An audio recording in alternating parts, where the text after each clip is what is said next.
Lakini na sisi vijana ambao tumepata fursa, tusivimbe, tusipandishe mabega, tusiwe jeuri, tusiwadharau hawa ambao walikuwa ni sehemu ya kutufikisha hapa tulipo. Inasikitisha kuona tunakuwa na vijana walioaminiwa, iwe ndani ya serikali au kwenye chama, wakishapata nafasi wanakuwa miungu watu. Jambo hili halikubaliki hata kidogo. Jambo hili halifai hata kidogo. Lazima vijana tujifunze kuwa wanyenyekevu kwa vijana wenzetu, tujifunze kuwaheshimu wale ambao wamekuwa ni ngazi ya sisi kupanda, na tujaribu kushusha kamba chini, tuwavute, tuwapandishe wale ambao hawajafika juu, ili tuweze kusonga pamoja. Vijana wenzangu,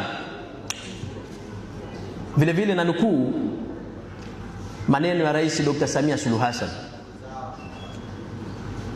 Rais wetu amekuwa mstari wa mbele kuwatia moyo vijana, na aliwahi kusema hivi: vijana ni injini ya mabadiliko na maendeleo ya taifa letu.